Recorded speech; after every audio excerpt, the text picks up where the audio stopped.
اللہ الذی خلقکم من ضعف، اللہ نے تمہیں پہلے کمزور پیدا کیا، سکھایا، بیٹھنا کھانا سکھایا، آداب سکھائے، زندگی کے طور و اطوار سکھائے، اور اس کے بعد اللہ نے تمہیں قوت دی۔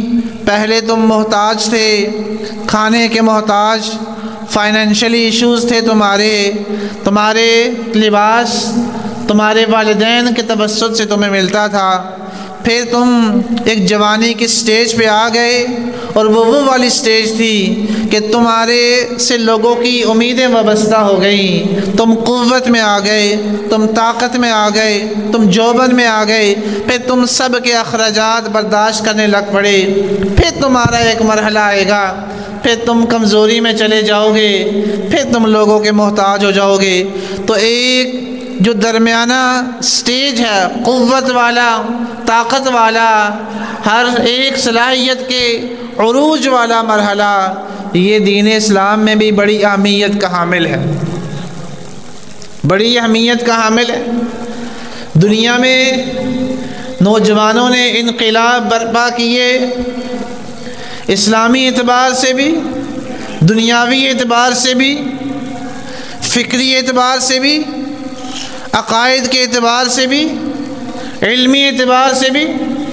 نوجوانوں نے دنیا کے دھارے اور تاریخوں کو بدل کے رکھ دیا، لیکن ہمارے ہاں بڑے نوجوان ہیں، تندرست اور توانا ہیں، صحت مند ہیں، عافیت میں ہیں، وسائل کی بھرمار ہے، معلومات کی بھرمار ہے، لیکن نہ دنیا کا دھارا بدل سکتے ہیں، نہ دنیا کو سوچ دے سکتے ہیں، نہ دنیا کے لیے کوئی کریٹیویٹی یا کوئی پروڈکٹیویٹی، دنیا کو کوئی تعمیری کام بھی دینے کے قابل اور اہل نہیں ہے۔ اللہ تعالیٰ انسان سے عمر کے بارے میں پوچھے گا، کہاں عمر گزاری، اور عمر میں سے جوانی کا بطور خاص سوال ہوگا، وَعَنْ شَبَابِهِ فِيمَا أَبْلَاهُ، کہ جوانی کہاں گزار کے آئے ہو۔ ان عمروں میں سے خاص جوانی کا اللہ تعالیٰ نے سوال کرنا ہے۔ اور پھر آپ نے وہ حدیث سنی ہے کہ اللہ تعالیٰ عرش کا سایہ دے گا کس جوان کو، وَشَابٌ نَشَأَ فِي عِبَادَةِ رَبِّهِ، اللہ کی عبادت میں کیا کیا، جوانی پروان چڑھی، تو اللہ اس کو عرش کا سایہ نصیب فرمائے گا۔ جوان یہ ہے۔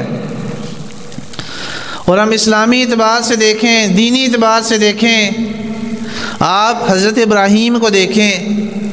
حضرت ابراہیم تنہا اپنی قوم کے سامنے کھڑے ہیں، اور وہ کون ہیں؟ وہ جوان ہیں۔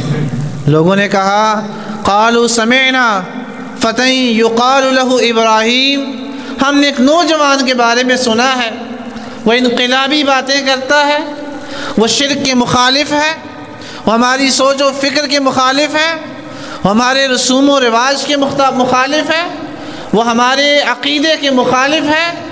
اور تنہا سیدنا ابراہیم علیہ السلام نے ان سب لوگوں کا مقابلہ کیا۔ تفصیلیں آپ سب نے سنی ہوئی ہیں، آگ میں بھی جانا پڑا، گھر سے بے دخل ہونا پڑا، بیوی بچوں کو ویرانے میں چھوڑنا پڑا، سارے مخالف ہو گئے، والد کی جدائی برداشت کرنا پڑی، سروائیول ذات تک محدود ہو گیا، خود ہی سروائیو کرنا ہے۔ لیکن سیدنا ابراہیم اکیلے ہیں، سامنے بادشاہ بھی ہیں، مالدار بھی ہیں، فیملی بھی ہے، کنبہ قبیلہ خاندان بھی ہے، جاگیردار بھی ہیں، سرمایہ دار بھی ہیں، لیکن حضرت ابراہیم نے اکیلے ان سب لوگوں کا مقابلہ کیا ہے کہ اللہ تعالیٰ نے ان کو جوانی نصیب فرمائی تھی۔ سمعنا فتى يقال له ابراہیم فما آمن لموسى الا ذرية من قومي، حضرت موسیٰ علیہ السلام پہ جو لوگ ایمان لے کے آئے وہ ذریت تھی۔ مفسرین لکھتے ہیں وہ نوجوان تھے، ہم الشباب، وہ نوجوان لوگ تھے جنہیں حضرت موسیٰ علیہ السلام کا ساتھ دیا تھا۔ حضرت یوسف علیہ السلام کو دیکھیں، جوانی ہے اور جوانی میں کتنے مسائل کا سامنا کرنا پڑا، عزت پہ حملہ ہوا، پابند سلاسل ہونا پڑا، اور ساتھ ساتھ سازشوں کے گڑھ میں چلی گئی، گھر سے بے دخل ہو گئے۔ اتنے مسائل سیدنا یوسف علیہ السلام کی زندگی میں آئے، لیکن جوانی تھی، سب مسائل کا، سب پرابلمز کا، سارے کے سارے ایشوز کو ڈٹ کے سامنا کیا اور ان کا مقابلہ کیا۔ اسلام میں، مدینہ میں اسلام کون لے کے آیا؟ اللہ کے نبی صلی اللہ علیہ وسلم نے جن کو بھیجا وہ مصعب بن عمیر تھے، اور مصعب بن عمیر ایک نوجوان مبلغ تھے۔ مدینہ سارا مسلمان ہوا، بیعت عقبہ اولیٰ ہوئی، بیعت عقبہ ثانیہ ہوئی، بنیاد رکھی گئی مدینہ میں اسلام کی، مدینہ کی ریاست کی بنیاد رکھی گئی، اور وہ کتنی رکھی؟ اس کے لیے اللہ تبارک و تعالیٰ کے پیارے نبی نے انتخاب فرمایا، تو کس کا فرمایا؟ ایک جوان کا انتخاب فرمایا۔ غزوہ بدر کا موقع ہے، آپ دیکھیں عبد الرحمن بن عوف کیا کہتے ہیں، میں نے دائیں بائیں دیکھا تو دو لڑکے کھڑے تھے، میں نے کہا کوئی مضبوط لوگ ہوتے تو میں محفوظ محسوس کرتا، لیکن وہ معوذ اور معاذ دونوں ینگ لڑکے تھے جنہوں نے ابو جہل کو قتل کیا اور میدان کارزار کے اندر موجود تھے۔ یہ اسلامی تاریخ کے جوان ہیں، یہ اسلامی تاریخ کے جوان ہیں، اور انہوں نے دنیا کو بدلا، دنیا کا دھارا بدلا، دنیا کی تاریخ بدلی۔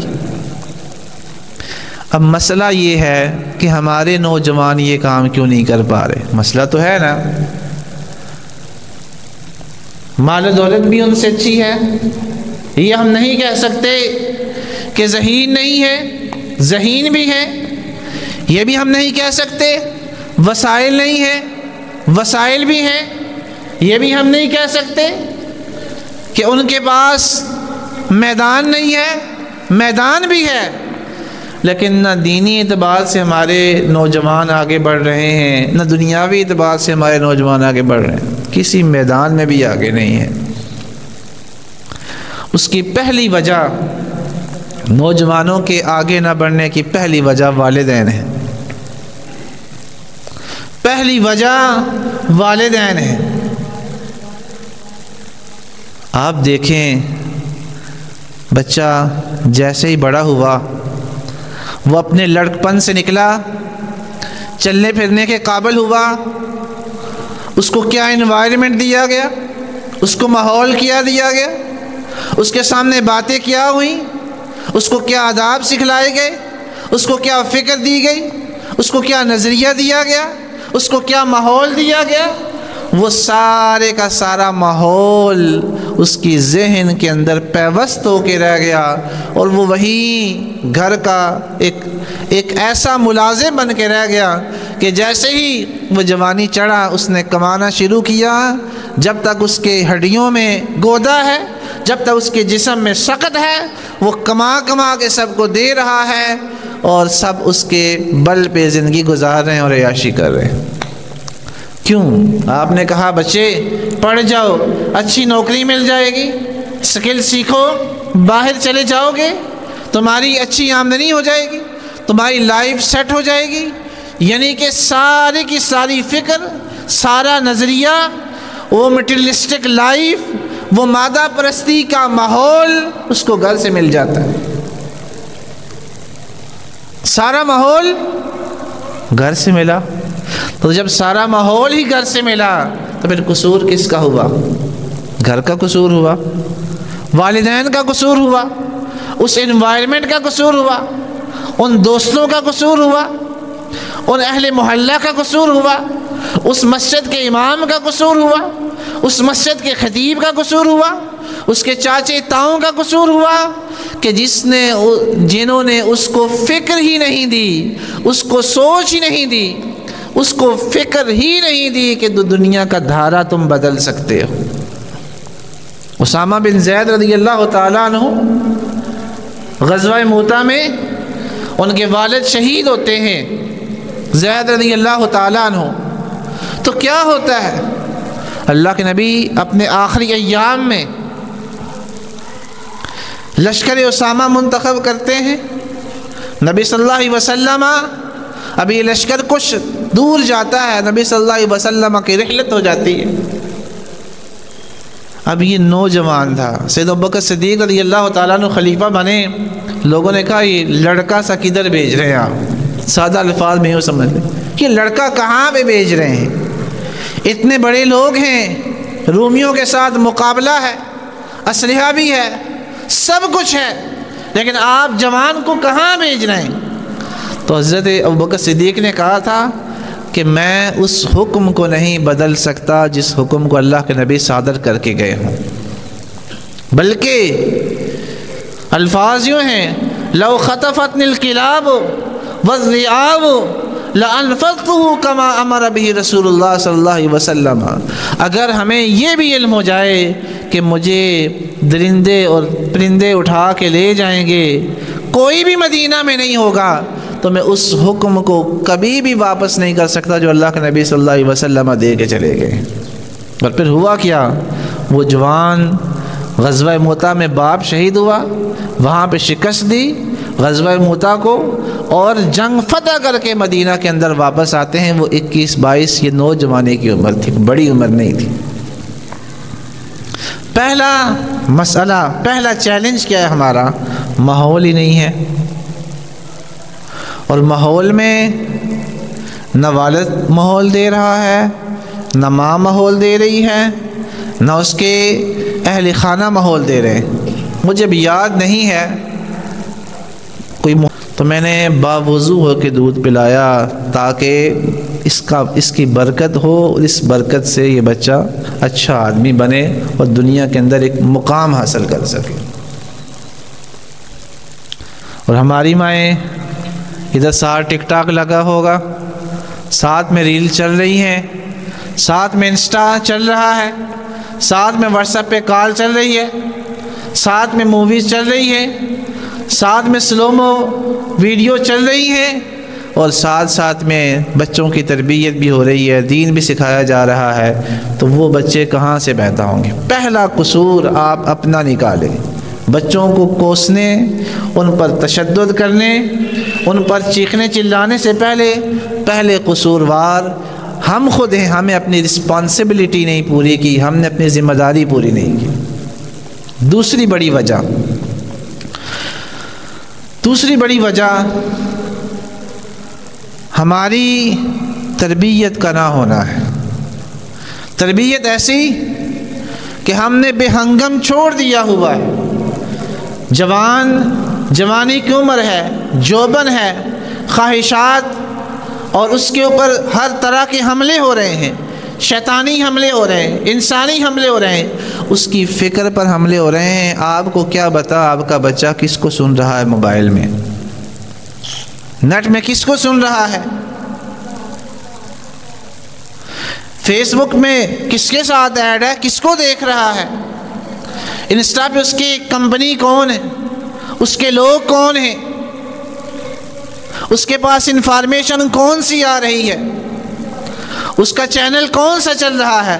اس کے پاس جو معلومات آ رہی ہیں، کہیں وہ ٹوٹل سیکولر معلومات تو نہیں ہیں، کہیں وہ الہادی معلومات تو نہیں ہیں، کہیں اس کے ساتھ اللہ تعالیٰ کے انکاری لوگ تو نہیں اکٹھے کیے ہوئے، کہیں اس کے ساتھ دنیا دار لوگ تو نہیں اکٹھے کیے ہوئے۔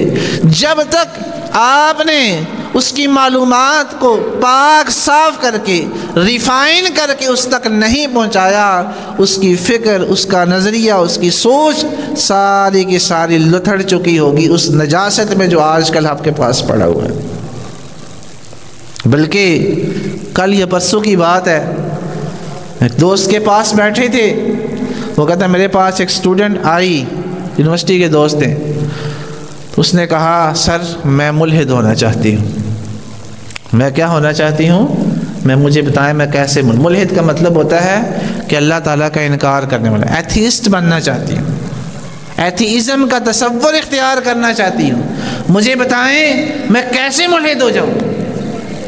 اب اس کے باپ نے اس کو بنایا ملحد؟ نہیں، وہ ہو سکتا ہے نمازی ہو، اس کے گھر والوں نے بنایا؟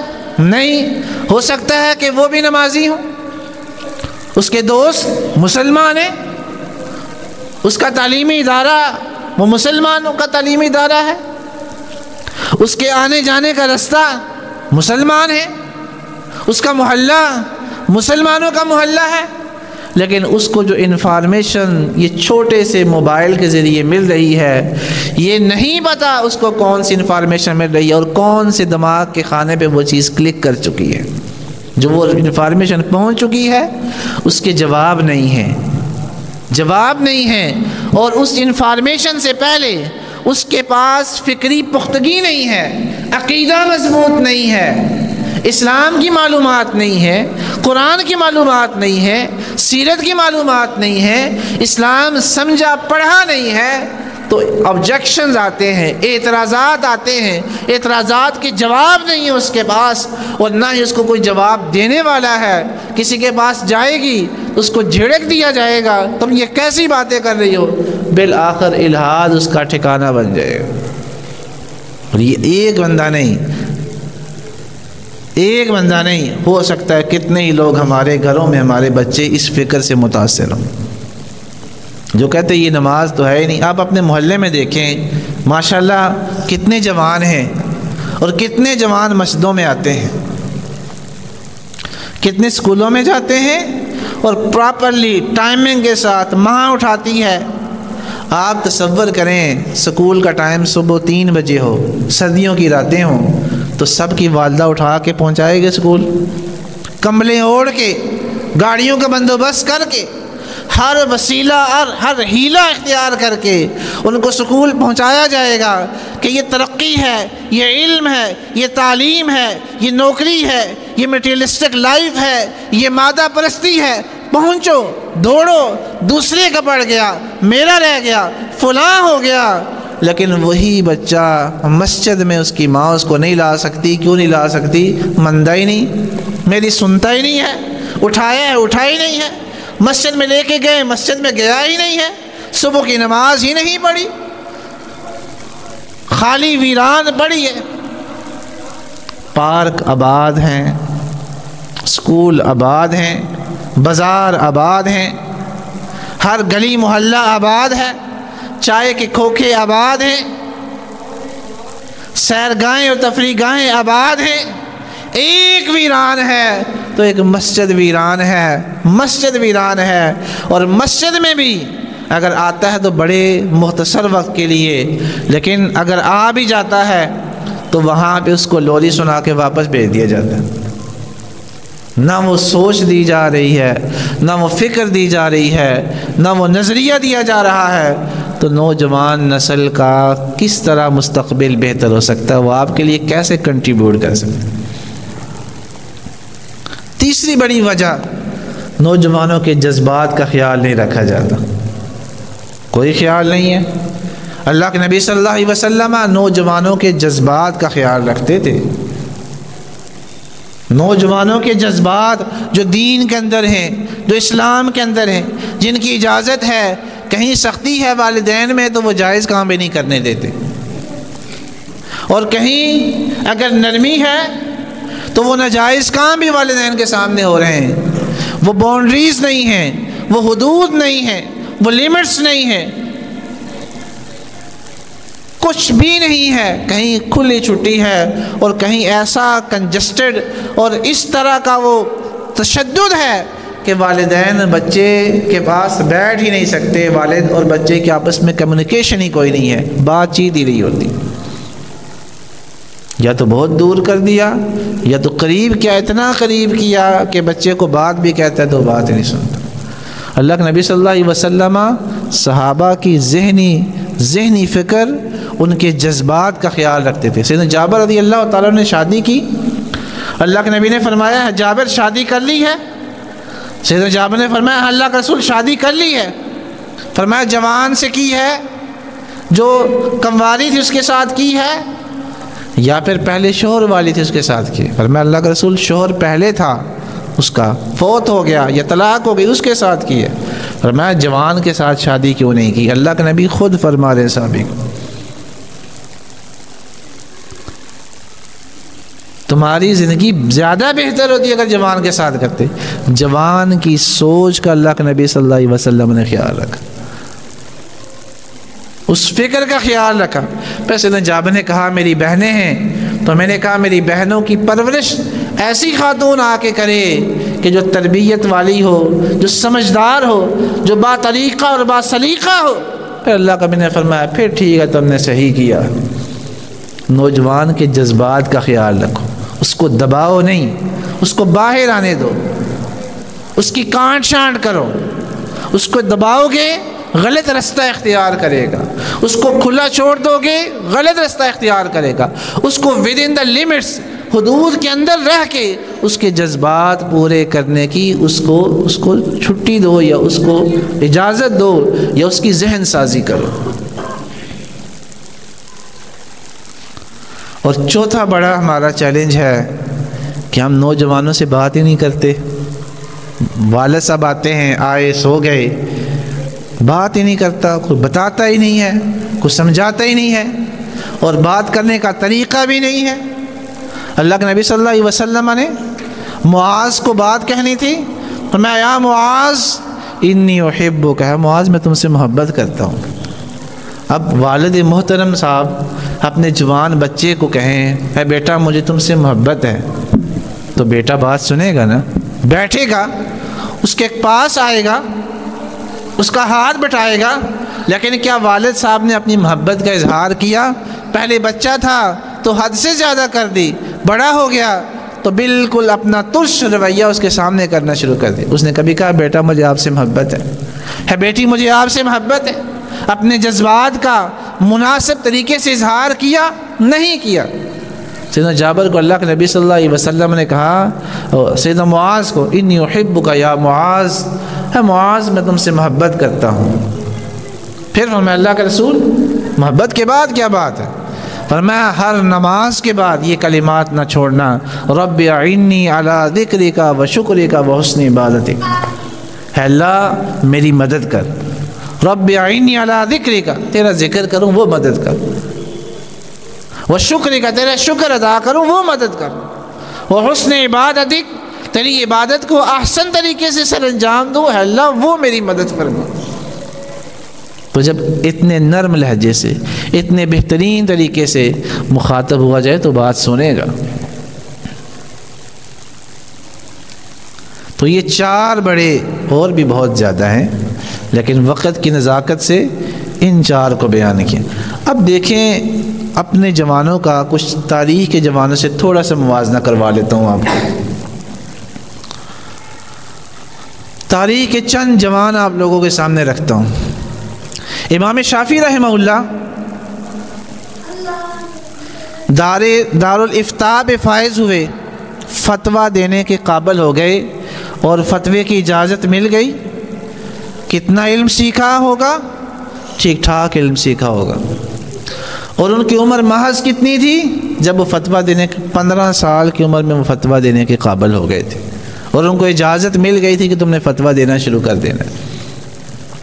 امام ابن تیمیہ رحمہ اللہ 11 سال کی عمر میں ایک یہودی کے ساتھ مناظرہ کرتے ہیں اور یہودی مسلمان ہو جاتا ہے 11 سال کی عمر میں۔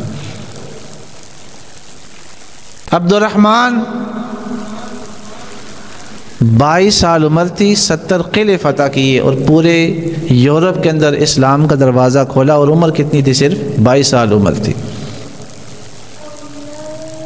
یہ دیکھیں محمد بن قاسم نے سندھ کو بعض کے نزدیک 18 اور بعض کے نزدیک 25 سال، بعض کے نزدیک 17، لیکن یہ عمریں یہ ہیں، یہ نوجوان ہیں، ان کو ہم پڑھ بھی رہے ہیں، انہوں نے دنیا کو بدلا ہے، دنیا کی تاریخ بدلی ہے، دنیا کا دھارا بدلا ہے۔ مصعب بن عمیر کی بات ہوئی، علی بن ابی طالب کی بات ہوئی، تو یہ سارے کے سارے جوان ہی تھے جنہوں نے دنیا کو بدلا، دنیا کا رخ بدلا۔ ہمارے زمانے میں کیوں نہیں ہے؟ آج تو کوئی جوان نہیں ہے۔ 18 سال کے جوان کو یہاں سے بھیجو کسی دوسری جگہ، ممکن نہیں ہے کہ وہ سیدھے دکے سے واپس بھی آ جائے۔ گھر سنبھالنا دور کی بات ہے، علاقہ فتح کرنا دور کی بات ہے، ایک سلطنت سنبھالنا دور کی بات ہے، آپ اس کو کسی جگہ بھیجیں، مجھے نہیں لگتا وہ صحیح سلامت واپس آ جائے گا اکیلا جا کے۔ کیوں ہے؟ تربیت نہیں کی، والدین نے تربیت نہیں کی، ماحول نے تربیت نہیں کی، اسکول نے تربیت نہیں کی، کالج نے تربیت نہیں کی، یونیورسٹی نے تربیت نہیں کی، مسجد نے تربیت نہیں کی، مدرسے نے تربیت نہیں کی۔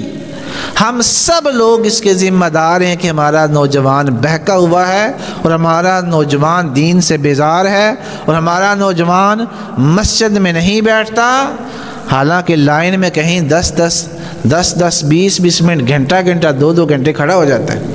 کھڑے ہوتے ہیں کہ نہیں ہوتے؟ کہیں باہر بیٹھنا ہو چوک میں 10 منٹ 20 منٹ گھنٹہ بیٹھ جائے گا، نماز بھی نہیں بیٹھے گا، نماز بھی نہیں کھڑا ہوگا۔ وجہ آپ نے تربیت نہیں کی، میں نے تربیت نہیں کی، ہم سب نے تربیت نہیں کی۔ تو ہمیں چاہیے کہ ہم اپنے نوجوانوں کی کیا کریں؟ تربیت کریں، تاکہ وہ دین سے ایسے جڑیں جیسے صحابہ کرام جڑے ہوئے تھے۔ دین پھیلایا کس نے ہے؟ ابتدائی تعلیم تو اللہ کے نبی نے دی، بعد میں صحابہ کرام گئے اور ایک ایک علاقے میں ایک ایک صحابی گیا ہے، کوئی جتھے یا گروہ یا کوئی لاہو لشکر نہیں تھے گئے، ایک ایک صحابی گیا ہے اور ایک ایک صحابی سے وہ پورے علاقوں نے اسلام قبول کیا۔ اصحاب صفا 70 لوگ تھے، کانو شباب، وہ نوجوان تھے، وہ بوڑھے نہیں تھے، وہ عمر رسیدہ بھی نہیں تھے، ان کی زیادہ عمریں بھی نہیں تھی۔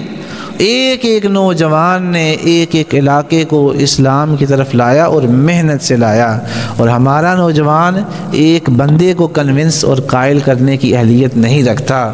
یہ ہے میرا اور آپ کا مسئلہ۔ اللہ سے دعا ہے اللہ ہمارے نوجوانوں کو توفیق دے، ان کی رہنمائی کرے اور ہمیں ان کی تربیت کی، ان کو سمجھانے کی توفیق بخشے، تاکہ اللہ تبارک و تعالی ہمارے نوجوانوں سے بھی وہ کام لے سکے جو اللہ تبارک و تعالی نے قرون اولیٰ میں صحابہ کرام اور اس کے بعد تابعین و تبع تابعین سے لی۔ اللہ مجھے آپ سب کو عمل کی توفیق عطا فرمائے۔